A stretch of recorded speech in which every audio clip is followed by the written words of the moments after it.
Welcome to Rockers for Life. I am Diane and I am your host. The reason why I do this show is because I like to say I am a champion of all music, and rock is truly my personal focus. I've got decades of experience in FM radio, and on this show, I'll be speaking with musicians, festival organizers, podcasters, record label owners. It's important to me to recognize what these people do in that realm of music, point to their contribution, and get a bit of background as to why they might have gone on that path to begin with. So, I'm bringing guests to you in a way that's a little more personal, a lot more fun. I am a rocker for life. Check the website, rockerforlife.com, and it looks like we are ready to rock on. Welcome to Rockers for Life. My guest today is Thomas Hutchings. How are you today? I'm great. I would like for you to introduce yourself, just briefly, like what's your main gig, and you're a saxophone player. Yep. Just tell people where you're at, and we'll go deeper. All right. I am a professional saxophonist. I do music production and recording. I do digital distribution through the Orchard, and just trying to be a good person, making good music. That's awesome. So, how long have you been playing saxophone for? I started when I was 11, so we're in the like 35 plus. Wow. Range. So, did you play any other instruments?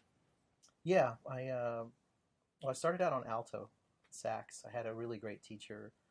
My first teacher taught me like all the first notes, and then I had a really great high school teacher that started teaching me theory and stuff. Then when I got to college, you have to play more than one instrument, so you have to take woodwind tech classes. So I studied clarinet and flute. Oh. Got to play a little bassoon, got to play a little oboe, but I settled in on tenor sax. Mm-hmm. It's my main axe, and play a lot of soprano for studio work, and I have a few altos and stuff, so It varies, but generally, like most saxophonists, play all the saxophones, soprano, alto, tenor, and bari if they can afford one, and then a little flute and a little clarinet, so... I don't play piano, just well enough to like do studio, like comping and stuff. And guitar is so confusing to me, I just stay away from them. Do you write? Yeah. And do you write on saxophone? Yeah, I write a lot on saxophone. I actually play wind synth. It's this instrument made by Akai. It looks a lot like a metal clarinet. It has contacts instead of keypads on it. Okay. And when you touch them, you complete the circuit, and it actually, it sounds a lot like a keyboard. For some reason, I've got like a keytar in my head. It's the equivalent of a keyboard, but it's just designed so that you can play it like a saxophone. Mm-hmm. It sounds pretty cool too. Yeah. It sounds really cool. I have mine set up to sound like 70s, like analog synths. So it sounds like those old like Moog sounds and old like Farfisa sounds, like these really old instruments where you had to dial, like physical dials and move cables around and stuff. Oh, yeah. Yeah, it sounds like that. Yeah, and super. Flutes and things. Super cool stuff. So when you started playing, what was your reasoning for starting saxophone? What was going on? Like, was it in school? What inspired you? Well, okay. I think the first time I saw someone playing saxophone was on television, because I grew up in Idaho, so there wasn't like a lot of saxophone players running around in the little farm town I grew up in. Right. There was a PBS. We had PBS, so I think my parents were watching some jazz program, and I remember there was a guy playing Somewhere Over the Rainbow, like on alto. It might have been Phil Woods, but he was playing, and I was like, oh, I want to do that. And my parents were like, oh, maybe we should get him a saxophone. And they got me a saxophone. I asked for a saxophone when I was 11. They had like 6th grade band, like, I don't know if this even exists anymore, but they would come to your school, and they would the band director would play like a cartoon of like these instruments that played themselves. They had arms, like, I don't know. And I thought that was so cool. I thought it would be really easy. I was 11. Because you actually thought it played itself. Yeah, I was like, I got the saxophone, and I was like, it doesn't play itself. My parents were like, no, you have to learn how to play this. It doesn't play itself. I was so naive. But when I started actually learning how to do it, I got just addicted to like being able to make sound on it. So I would make my friends carry my case home from school, and I would play walking home from school and stuff. Oh, really? Oh yeah, yeah. If that's how everybody knew in my hometown, they would be like, people would honk their horn, and I would honk my horn back at them. Like Thomas the Minstrel. Yeah, Like kind of. Yeah, doo-doo-doo-doo. it was cool that my friends would even do that. Like it would carry my saxophone case so that I could play on the way home. Do you remember if that was something that you came up with, like I want to play it while I'm walking, or somebody else said, hey, why don't you do that? I'm trying to think of how that came to be. I just remember doing it, and I don't know if someone egged me on about doing it or if I think what happened was I would take my saxophone off, and, like, to open it and take the case out and like walk like a block, and then take it out and like play a little bit and then put it away. And my neighbors, one of the kids was like, why don't I just carry your case and you just play all the way home? So, and that just ended up happening like a few times a week. Nice. Yeah. Nice. That's one way to get a reputation. Yeah. And ever since then, I've been like the saxophonist in that town, that little small town. There's even a picture of me in one of the yearbooks. We used to have bonfires, and there's like a big bonfire going in the background, and I'm like playing saxophone. It's like something out of like a Tina Turner video or something. It's like ridiculous stuff. For some reason, I'm seeing, what's his name? That sax player, Tim. Oh, he was in the Lost Boys. Oh, that's the guy. That's the guy from Tina Turner's band, I think. Yeah, that's what I'm. What is his name? I used to see him. There's this bar at Wilson's where he used to play quite a bit. His last name is Italian. It's like, it's not Morello, but it's something like that. Yeah, It is something like that. It'll come to me. I was just talking. Capello. Tim Capello. Yeah, I think he's still around, too. He is, yeah. I've seen pictures of him wearing like a big chain. Oh, like okay. he still sort of does, because he goes for that muscle-bound thing and all that. He's like oily. Every time his name comes up, musicians that knew him at the time, and I wasn't really that close, but they always talk about how he was always drinking like a protein shake. Oh, he always he had a saxophone and a protein shake. Yeah. Big muscular dude. Yes, he's got that niche. Yeah. So then, what's your niche? Well, I'm trying to think. Like, I don't want to say jack of all trades, because I think what I'm best at is creating melodies and writing horn lines over like existing music. So, but I don't I'm not loyal to like specific genres, and it's mostly like pop music and rock and funk that I feel most comfortable. So in those veins, anything in music that's happening minimal or as dense as possible with like a lot of layers, I think I'm pretty good at adding saxophone or wind synth sounds to stuff like that. And is that in the realm of bands or in commercial work also? Because you've done a lot of commercial work as well, right? Yeah. I've done a lot of like ad type playing where it's like really short stabs, or they send you 9 out of 10 times they'll send you music that's already finished and say, can you replace a part that's there that's a synth part, and play it with like, it'll be like a synth saxophone or some synth sounding instrument, and they'll be like, replace that sound with the saxophone. So you end up just layering saxophone, and usually octaves, and then they'll say, can you play harmony or something on it? So it usually goes back and forth for a revision or two, and then you're kind of done. And most of those things are for spots that are very short, like we're talking like 15 seconds, 30 seconds. So. Is that the hot dog commercial thing? Yeah. I did a hot dog ad. I did something called the Petacular, Spectacular, Petacular or something. It was like for some animal, like for some pet food store or something. And was it like campy, or was it like moody or spy-like? It's kind of those kind of industrial things where you're doing music for like an event that it's only going to be a one-time thing, and they're just like having you write or perform some music that's for something that is only going to happen once. So you play it, and then it's just like it just disappears into thin air whenever that ad runs. Or that's got to be pretty freeing, like in terms of something that's just like all right, I'll try this. It seems sort of weird, but yeah, it's an interesting life to do things that are going to only be seen by a really small audience, like especially if it's for like an event.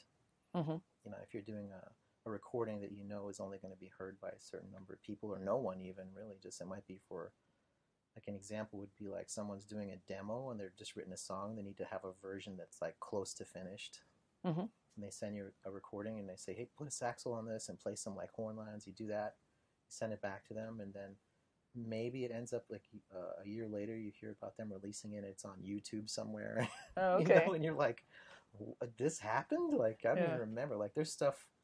I went back and started looking at like recordings that I did since I moved to New York. There's so many, and they're really like a lot of them are like blues artists, and some of them are like some of them are doing gospel, and some of it is reggae, and some of it is rock. It's a lot of different stuff. So I don't really, like it kind of pops up, and you don't know that it's you do it, and then you don't think about it until you like someone brings it up, or you run into those people, and it's interesting how like you don't you don't really think about what you're doing at the time as being like sort of a time capsule of where you are at the moment, and then as you look back, you're like, oh, these dots have been connecting this whole time leading up to now. Right. You Yeah. know? Yeah. Well, and also there's a skill level involved too. I mean, I'm sure you've got Yeah, older recordings and you're like, wow, I can't all of believe. them. Like 5 minutes ago, I have recordings that I'm probably like, this is bad. No. I'm So pretty harsh critic on myself. you are. Yeah, Well, sometimes that really makes the best musicians, though, as yeah, long as you can handle what you say to yourself in your own head yeah, at times. yeah. You have to be confident, even when you're playing the wrong notes. I had this really great trumpet player friend who would always say, anytime I'm playing a wrong note, I just go up or down a half step and it's right again. Mm-hmm. And he was right, actually. Yeah. So that actually works and is true, kids. You too For can. you aspiring improvisers out there. Well, and what kind of work do you prefer most, and what do you really put your heart and soul into?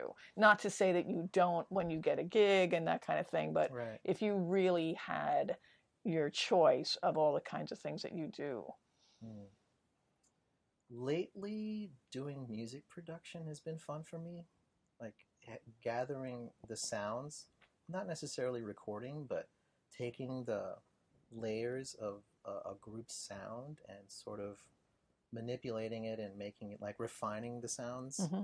refining a guitar tone, refining a bass sound, getting the drums to sound right.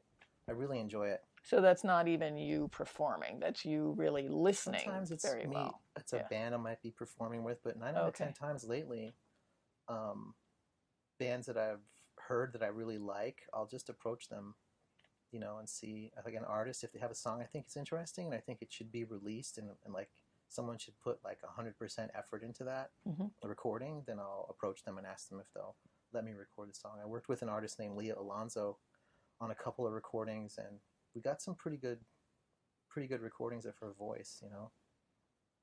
So I mean that's what I want to do to like sort of supplement the part of my creativity that's not writing or composing, just sort of have some other thing that I'm doing it's still creative because it's like from the sonic sense of the music, making it sound its best versus because the performances are already happened and the recordings already happened. So it's fun trying to figure out how to make that its best.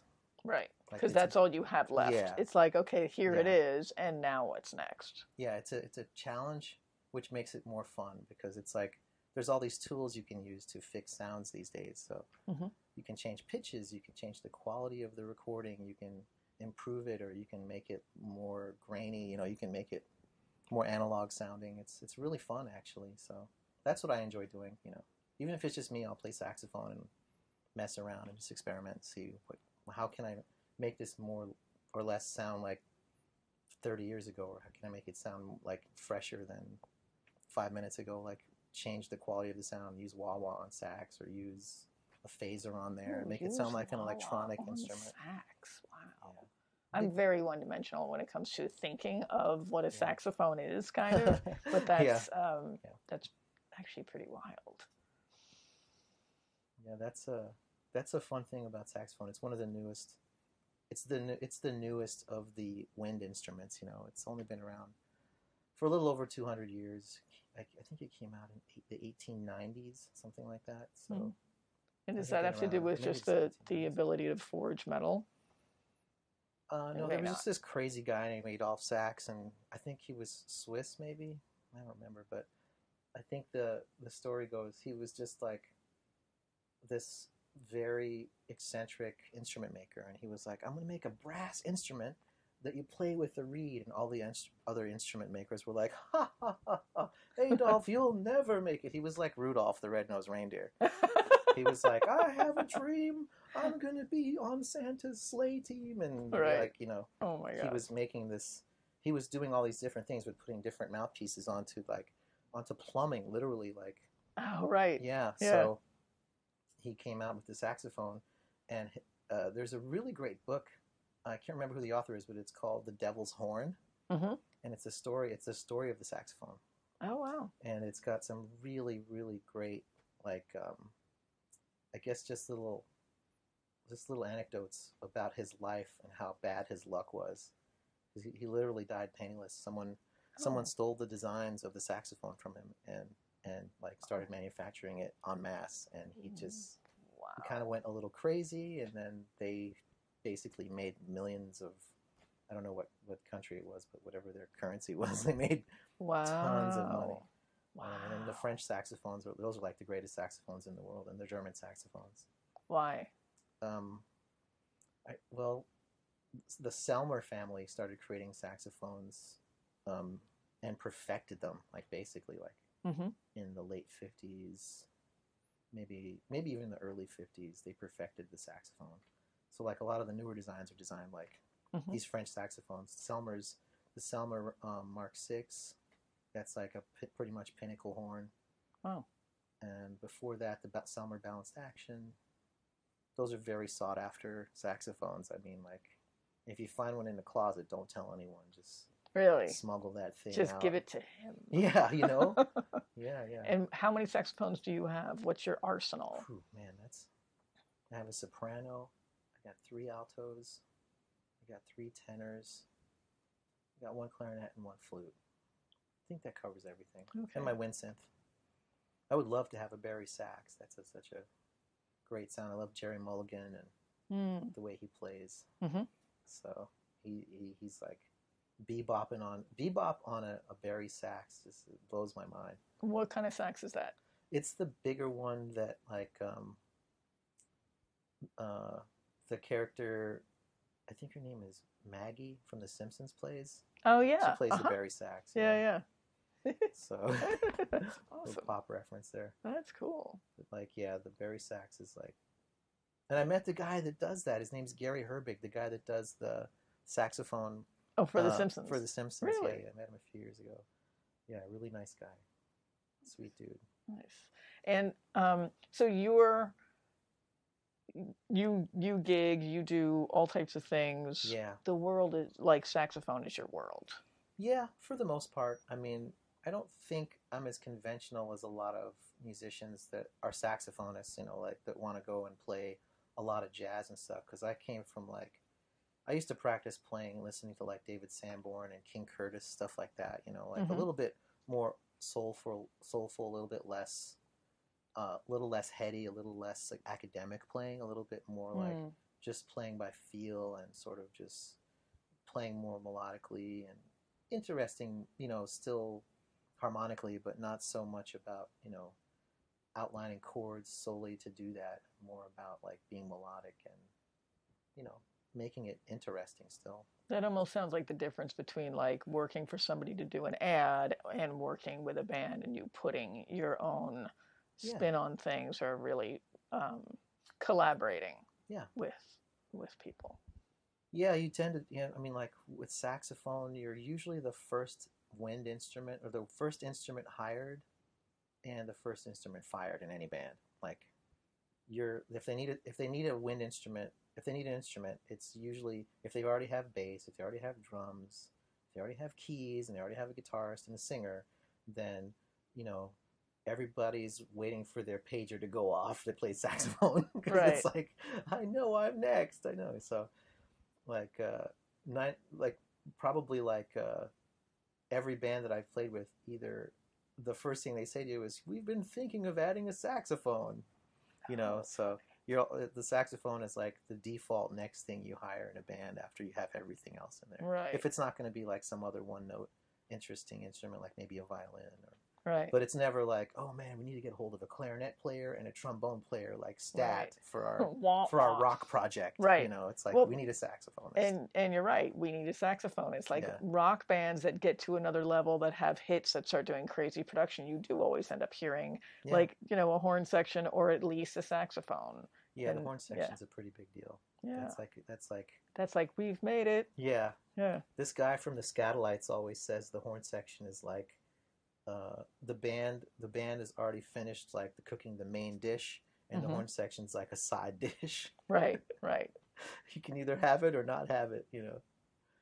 Well, I guess on one version you have it, and on one Yeah. version you don't have it. Yeah. Yeah. Well. So, in your life, like going at like as a musician, when did you really start making money as a musician? I'm trying to think of what my first gig was. I think I was about 17. I know what it was. There was this blues band called the Chicken Cordon Blues Band in Boise, Idaho. I love the name. The lead singer, her name was Kathy Miller. I'm still friends with her. She called me one day. This was before cell phones or anything, so I'm talking to her on landline, and I answered the phone, and she says, "Thomas, what are you doing? What are you doing next week on Thursday?" And I'm like, I don't know. I don't know. I was in college at the time. It was my first year of college, so I think I met her at a blues jam at this place called the Blues Bouquet, and she said, "Look, I need you to come to this party and play Happy Birthday. I'm going to tell everybody you're my cousin from Altoona, Pennsylvania." And I'm like, what? Why do I have to say I'm your cousin? She's like, just show up. And she gives me the address and gives me the time. And I show up and I get there and she's like, remember, you're my cousin from Altoona. I'm like, okay. So I get there and it's a really nice house. And it's someone's birthday. And so and when she cues it, I come around, there's a birthday cake, I play da da da da da da da da. And the birthday boy, it's like a guy, I guess he loves saxophone. He's like, this is so cool, I play the happy birthday, and she's like, hey everybody, this is my cousin Thomas from Altoona, Pennsylvania. And I'm like, why can't you just say who I am? And I'll never forget it. But I guess that gave me some kind of credibility because I wasn't from there or something. But anyway, that was my first paid gig. She gave me $100.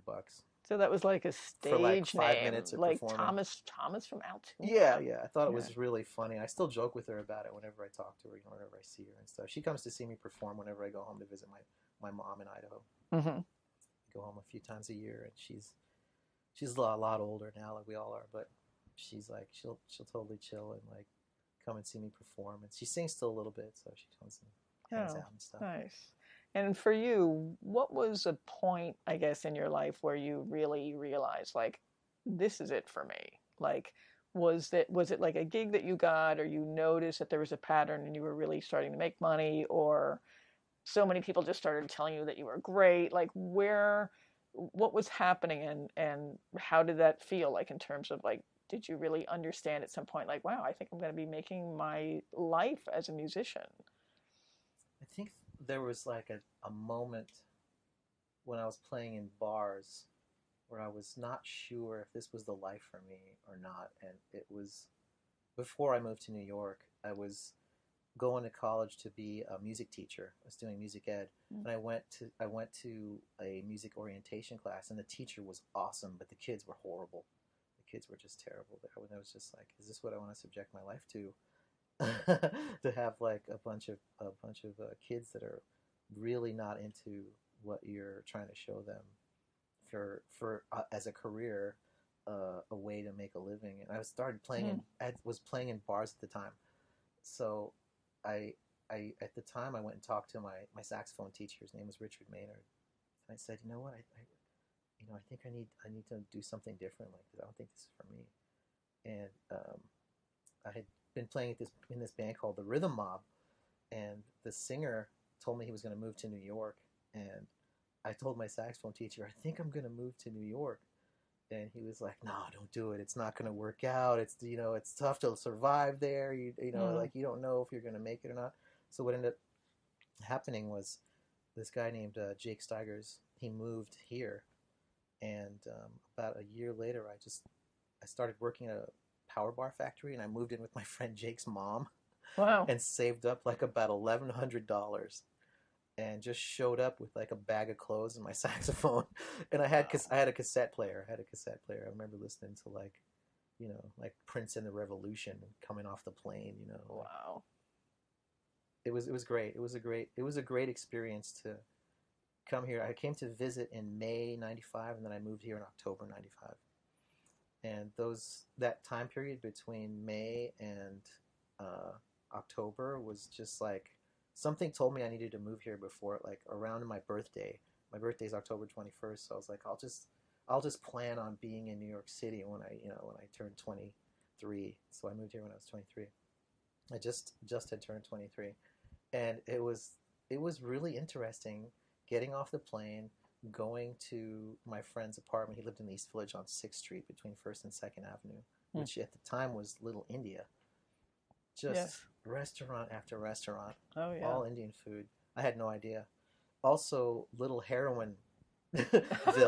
Yes. So unfortunately, when I got there, it was like that was in full bloom. So people were literally sleeping inside his doorstep, in his doorway. Yeah. That you would have to push past. Like you'd have to actually, pardon me, excuse me, and they didn't care. They were just like tripping. So I go there. He's not home. Oh.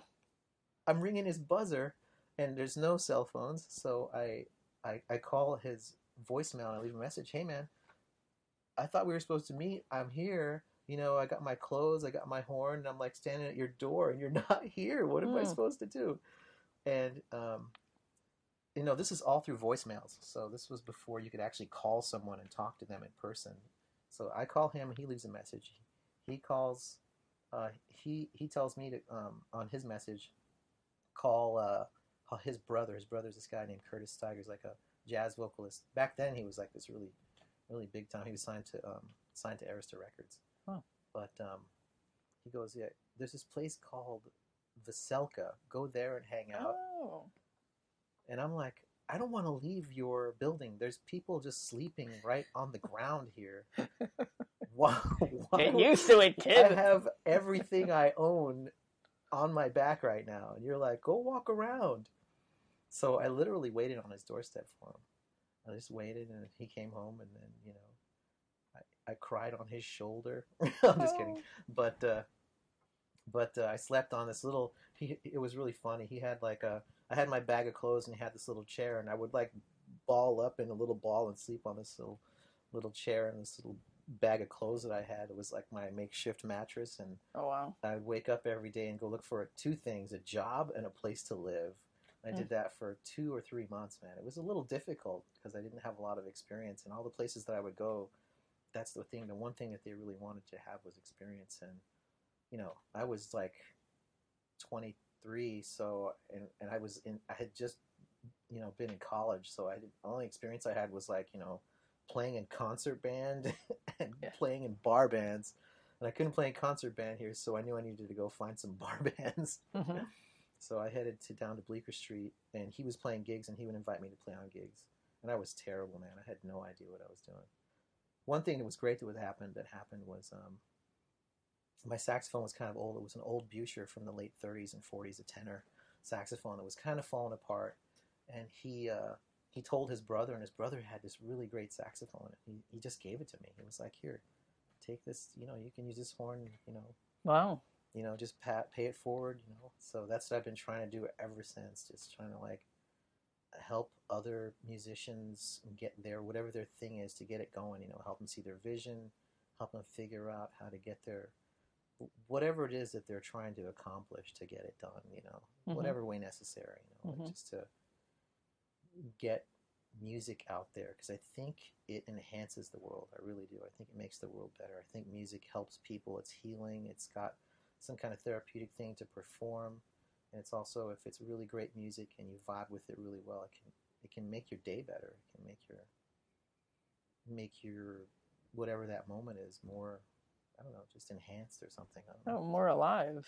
That's for sure. Like the humanity of it, for sure. Yeah. Just sharing that. Well, and your story is amazing, and you've been sort of, I can see, so you're in Idaho, and then you come here and you've got nothing, and you're still like, I've got nothing, I've got this broken down, like, but you kept on going, Yeah, and so it's a it's hustle. your, it's a hustle, but it's your commitment. Like Mm, many people would have been like, I think I'll try this. Oh, you know what? I'm not going to try this anymore. And that's right. what I really hear in your story. Yeah. And in you saying, you know, what you're up to and who you are in the world of music for other musicians. Now, you've got a website, and then you talked about Orchard, right? Which is something that you do that's kind of like, Yeah, I have a distribution contract with the Orchard, and the Orchard is I think they were one of the first companies that did digital distribution when it came out mm-hmm, for music. mm-hmm. So this was before I think iTunes.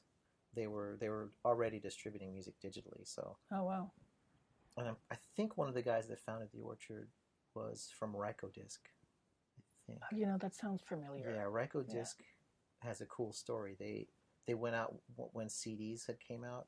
They would go to record labels who had no idea what digital music was, Yes. and they would buy the rights to digital music. Just to And re-release record them. labels Yeah. had no idea. They were just like, "What's digital music? Yeah, sure, take the rights. What Right. good is that?" And then it turned out that everybody was buying CDs years later. Yeah. So they had a really good business model. Yeah. Reiko did And very, very so well. yeah, Yeah. I don't know, but the Orchard was one of the first digital distributors, and one of the people that works there now. Her name's Colleen Tice. She's the I think the chief executive of operations or operations whatever. She does the operations thing. So Mm-hmm. she used to come see the Niagaras perform. I think I told you about the Oh, you Niagaras. They were did. like this You rock talked. band I played with in the '90s. Mm-hmm. That So she, everybody famous came to yeah, see. yeah, Yes. that was crazy. But yeah, she was like, like, what are you doing? Like, what's your future with music? And I contacted her and I asked her, what do I want to do? I want to help musicians and figure out some way to release music. And she was like, oh, she set me up with that contract, which is really great, really great. It's been a really great opportunity because literally can just release music at will. Mm-hmm. Like, if I have an idea for a song and I can finish it and make it sound good, I can just release it without and it'll go out to the all the normal all the like typical channels that the digital distribution happens in, like iTunes, Tidal, Spotify, Deezer, YouTube, And, all the big channels. and if you see somebody and you like their music, that's something that you can do for them.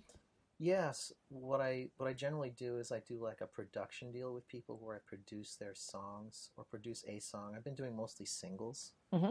I might start doing some EPs, but I started off doing my own music to figure out like kind of how to do it. And then I got more comfortable and confident at it. So now I'm like, it's much easier for me to like do a press release and make an EPK for someone and sort of give them all the things that they need so that when they release their song, they have some tools that they can use with the music that are like give it more value, I guess is the way to put it. So in terms of putting it out there, you mean? Yeah, Mm-hmm. so not necessarily just releasing songs and putting them on Facebook and saying, "Hey, I have a new song out," because Right. that's what everybody does. They put their song, or maybe there's a group or something, and they'll post a YouTube video of them performing it or the song released, the released version on YouTube. Right. Which is fine. But I just think there But are, that's your friend network, and it's not yeah, really going further, most likely. yeah. I'm not really sure. I mean, I would love to. I think my bigger vision of it would be to have the ability for musicians to just have a place where they can all interact and connect and collaborate Mm. as a community. The way it used to be was in person, and to be able to do it online and not have to be in the same room and just generally being able to collaborate, um, remotely from Yes. anywhere in the world. Yes. I'm working with a DJ in South Africa right now, Mm. trying to get him sort of doing the same thing down there. I would love for there to be communities like this all over the world where people can like connect and remotely record music together. I think the technology's gotten to a place where we can do it. Internet's Yes. fast enough. Mm-hmm. People have the tools to do it. You can do it on a laptop. You can get decent microphones that are affordable. You can get decent preamplifiers that are affordable. So people can make really great sounds at their apartments or wherever they live, in their house or in their car, like we talked about, Yeah. and get, and be able to make great music and release it, And it's a numbers game too, though. You have to release a lot of music in order for you to make any income that's sustainable from Right. it. So Right. But if you're making music anyway, like yeah. if you're just one of those people that is making music anyway, Yeah. then you're giving them the tools to actually get it out there. It's like a virtual bulletin board, sort of. Like Yeah. what I remember is more like the rehearsal spaces and the bulletin boards outside the rehearsal spaces, and it's whatever, bass That's player, a great drummer, description of it. yeah, and Yeah, that's it would be kind like of the online version of that bulletin board. Like, I'm looking for a recording engineer, or I'm looking for a producer, or I'm looking someone to mix something. Because this is what people come to me and ask me if I know anyone that does this. All happens all the time. Mm-hmm. I have a friend that I met at. I do the music hackathon. It happens at Spotify. It's a hackathon for coders that want to do something with music. Like, the Spotify has an API which has all their data listed for like listeners and where they are and when they listen and stuff, and you can like use that API to create like data analysis that shows you like when people are listening to certain genres, what types of people are listening to what kinds of music, that kind of stuff. But aside from that, there's people there that are like just doing interesting things with like maybe instruments, or just creating different ways to express yourself through music, by maybe associating with things that you wouldn't normally associate it with. But like one time this guy made some code that whenever he associated a tone with a certain amount of Bitcoin when it got sold or bought. Oh. So there were these melodies coming out of whenever, like, he had it tied to some website that was tracking Bitcoin, and it would like go bing bong, bing ding ding ding. So it was like really interesting, weird, melodic thing happening, associated with Bitcoin. So stuff like that, Yeah. It's interesting, Well, it is, and people that are music people think that way, and they'll have a certain, like, the ringtone on their phone is more important to them, or they've got it set for one person and one song and that kind of thing. And I think that people that are really that committed to music just have a way of finding it in every aspect of their lives. Totally. Yeah, you have to find, with music, it's kind of different than a visual art. It's kind of in between. You're kind of a performer when you're performing. You're kind of a writer. You're kind of a poet when you're writing and composing. Mm-hmm. You're kind of an actor if you're doing some video or something, But I'm saying it's sort of in between, because you could easily go into these other. It's malleable. You could be like, maybe you might be more of a comedic musician, or you might be more of a serious. Like, the tone could change, and it's still music. So you end up with like artists that maybe like try to change up their vibe or something, sometimes, and you can. It's just difficult, because however you appear to the world as your first big sort of I don't know, your project or outing, whatever or that whatever. is. Whatever that is sort of who you are pigeonholed as. But you could be really versatile. Yes. Instead of just this one-dimensional thing that your people see you as. And I think that's a major problem a lot of artists have, is that they maybe can act and they can maybe dance and sing too, but they maybe were discovered as a dancer or just a singer or whatever that craft is, and they're just stuck doing that, and even though they want to do everything else. Mm-hmm. Yeah, I think vibe it's more encompassing. It's more, it involves more part of humanity than looking at a piece of art. I mean, and I'm an artist. I have no qualms at all about art, but music just envelops more than that. It'll set your mood. It'll inspire you or not, and you get to create your own momentum with it. Yeah, totally. Yeah. The thing that I like about being in New York, though, is that you have access to a lot of different musicians with a lot of different styles and different voices. So you never really run out of like, as a painter, like as a producer, like colors. There's always different. Yes. ways something can be played, and there's always someone different with a different way to play something. You know, even if you stay in like a genre that's like really confined, like blues is very specific, Mm-hmm. specific chord changes, specific styles, even specific rhythms. Um, you know, if you stay in that vein, so like there's so many different guys doing it in New York that are great, really good local musicians, and you don't really hear about them. Right. You know, and the venues where you see them perform. I mean, there's very few now. I think there's only Terra Blues is the only blues bar left down on Bleecker Street. What is it like for you when you're in your zone? Oh man. Well, there's two different zones, I would say. There's probably like a writing zone, and that is fleeting. So that's something you really have to work on. That's kind of a muscle. So what I tend to do is when I'm writing music is take, this is really methodical, but I take like 4 or 8 bars and just loop them over with a groove, and maybe I'll start with playing my saxophone or just improvising on a keyboard until I hear something cool, and then I'll take that and edit it and make it into like a 4 bar or 8 bar phrase, and then I'll add another layer to that and another layer to that until I have like maybe a stack of 4 or 8 layers, and then I take those 4 or 8 layers and spread them out and like say where do these all fit together. So say I have drums, bass, a keyboard part, and a saxophone part, and then maybe some vocals or something. I'll have those stacked, and then I'll say, okay, well I'll just have the drums and bass here, or I'll just have the drums and bass and keys here, and then just keep going, you know. And then you start to hear like maybe this needs a bridge, or maybe this, you know, is this a chorus or is this a verse kind of a thing when you're building the song and writing it. And then what I'll do is I'll listen to other music that I've written or other music that might be inspiring and try to figure out if it's all connected somehow. So I'll go back and listen to like old sessions that I have and see if there's stuff that might fit in this, whatever this new thing is, and try to connect them and stuff. The really fascinating thing to me that is interesting that people don't associate with music is that because it's your own narrative all the time when you're writing and composing. I mean, this is the same for anyone that writes or paints, I think, too, because once you find your voice, everything you're doing has a narrative thread, and that's you. You're the narrative thread for everything you create. So anything that you wrote today, all the way back to whatever that first song or melody is all connected. So there's probably things, if you save everything, which I love to do. I like to save everything on a hard drive full of I don't even know if it's even sensible, but stuff. But I'll try to connect something from 5 or 10 or even 20 years ago to something I'm doing now, because I think there are relationships there.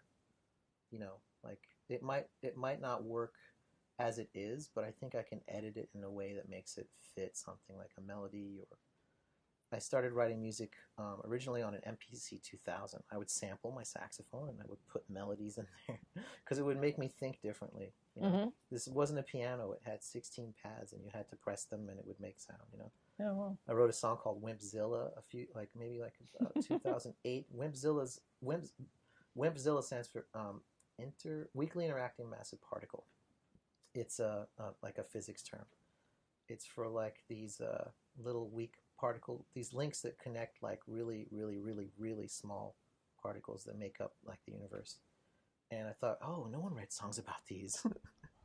I'll write a song about these. No one talks about what holds the universe together when they're singing, unless they're talking about love or something, you know. So I was like, what's holding love together, you know? So I thought that would be an interesting thing to write about. And I think this year, since I'm playing in the Shrine Big Band every month, I'm going to do a version of it, like a big band version of it. Oh, nice. To play, yeah. I think that's going to be a lot of fun. I have a sax quartet. We'll do that in the sax quartet too. Maybe I'll do the quartet first and then bring it to the big band. The big band I play with is hilarious. It's all these Broadway musicians, and it's kind of like reminds me of Sun Ra. Oh, wow.